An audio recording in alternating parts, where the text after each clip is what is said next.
Bom, agora vamos então falar um pouco sobre a neurociência do mindfulness relacional. Afinal, que processos neurofisiológicos acontecem durante essa relação terapêutica com a atenção plena? A relação terapêutica é muito mais do que um espaço simbólico, efetivamente. Do ponto de vista da neurociência, essa relação ela é também um espaço regulador e transformador.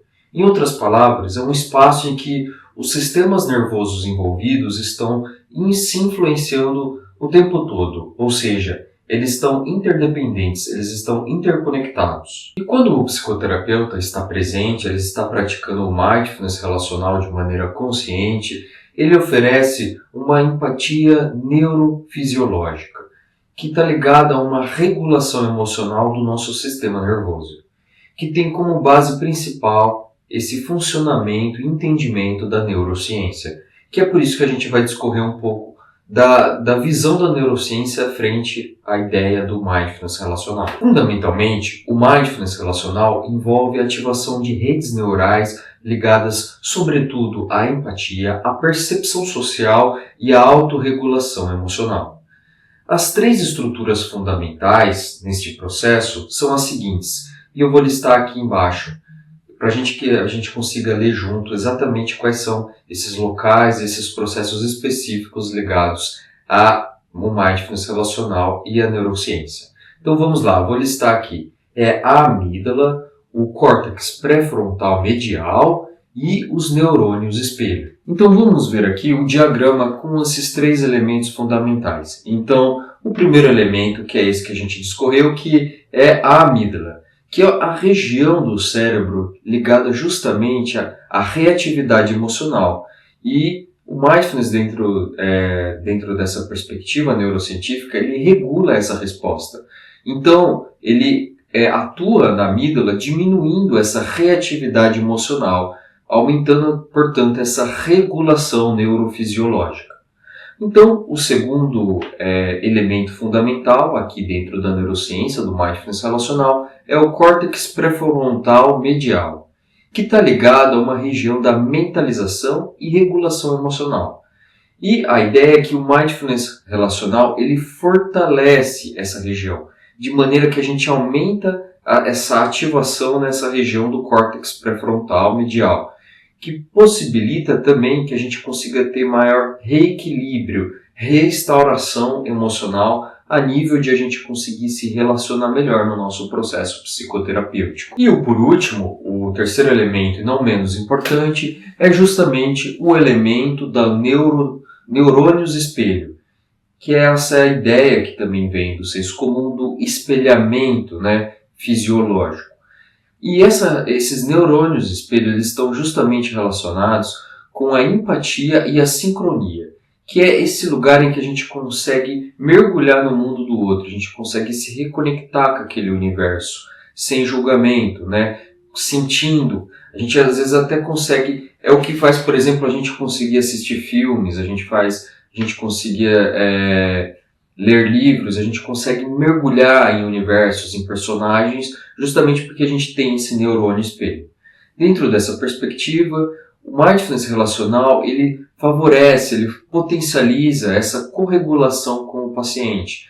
Então ele aumenta essa ativação do neurônio espelho a ponto de a gente conseguir aumentar esses processos de empatia, sincronia e curiosidade autêntica em relação àquele outro indivíduo, àquele outro universo. Então, voltando ao nosso conteúdo aqui, a amígdala que a gente falou aqui agora é essa ideia do alarme emocional do cérebro.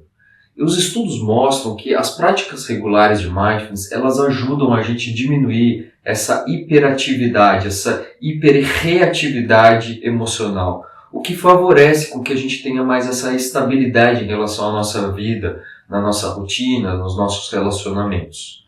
Então isso é essencial quando o paciente consegue perceber que mesmo em falas intensas ou até alguma certa desregulação do paciente, o terapeuta ele consegue se manter estável, ele consegue se manter menos reativo. Ainda que seja uma coisa dolorosa, alguma coisa que até remeta a alguma ideia de preconceito, de julgamento, a gente consegue, com o mindfulness relacional, ativando mais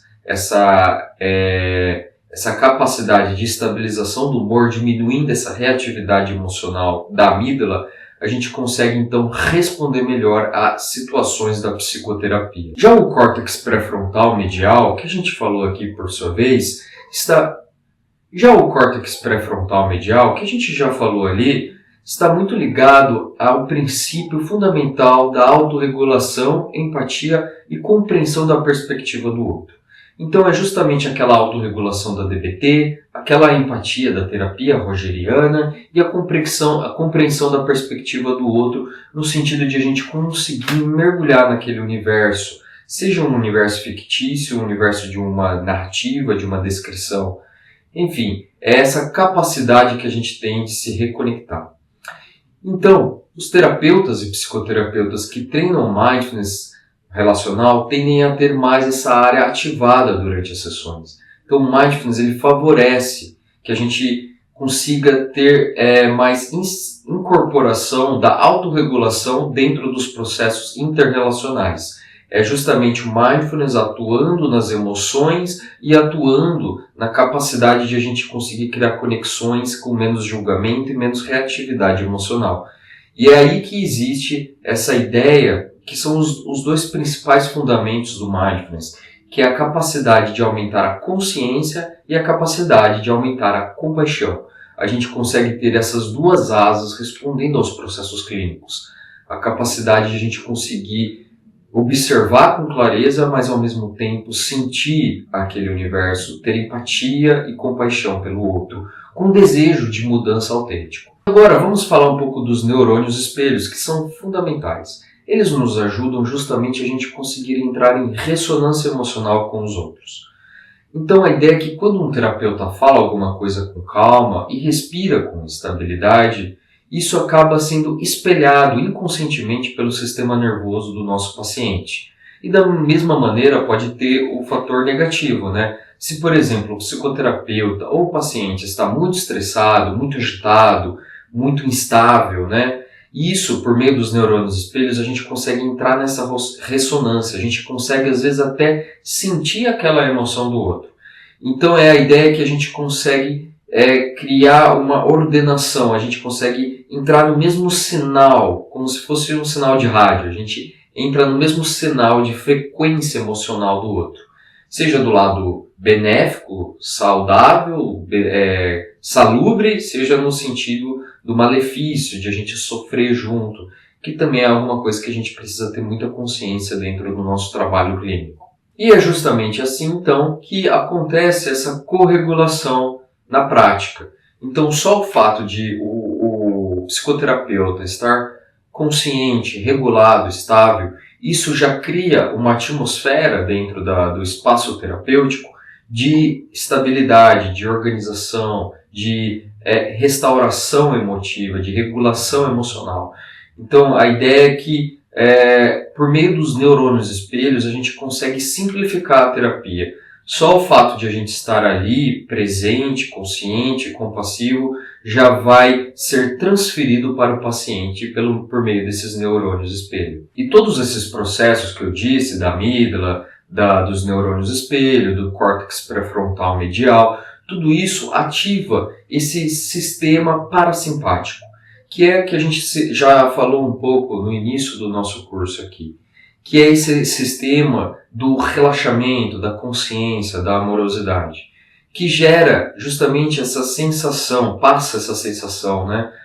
Não só passa, mas corporifica a sensação de segurança, de abertura, de conexão, que são esses elementos centrais para que o paciente consiga, de fato, acessar esses conteúdos internos tão difíceis e com tanta defesa. Então, a gente precisa entrar na psicoterapia, entrar na terapia já com essa corporificação do sistema parasimpático, desses mecanismos de compaixão, de segurança, de abertura, de curiosidade, de amorosidade ligados, por exemplo, ao neurotransmissor da ocitocina.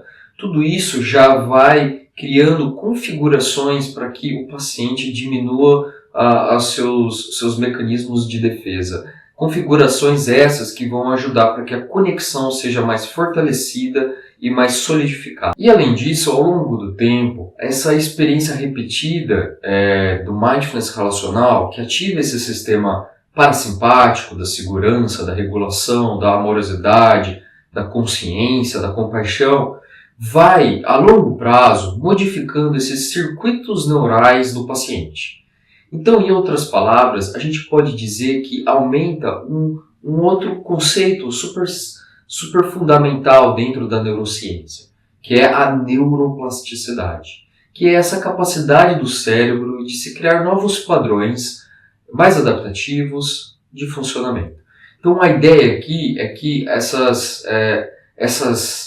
práticas do mindfulness relacional, elas ativam esses sistemas cerebrais que, ao longo prazo, conseguem criar novas configurações, novas formatações de como que está funcionando esses processos de sociabilidade, de defesa, de aversão emocional.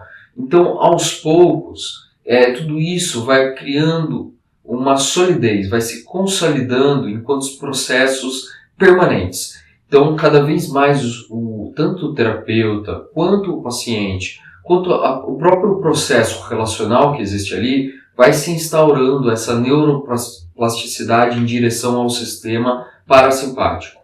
Uma neuroplasticidade em direção à empatia, em direção ao autoconhecimento, à consciência, à compaixão, ao relaxamento, à tranquilidade, serenidade, plenitude, equilíbrio. Então, é como se fosse uma mudança vetorial. É uma neuroplasticidade que, ao invés de ir no vetor do sistema simpático, do estresse, ela vai em direção a um vetor do sistema parasimpático, da plenitude e do relaxamento. Portanto, para finalizar aqui a nossa aula sobre neurociência do mindfulness relacional, a gente pode dizer que o mindfulness relacional ele transforma a sessão clínica em um espaço puramente terapêutico e não apenas um lugar simbólico em que a gente ocupa para o paciente um lugar de acolhimento, de aconselhamento, de sabedoria, de compaixão, de não julgamento.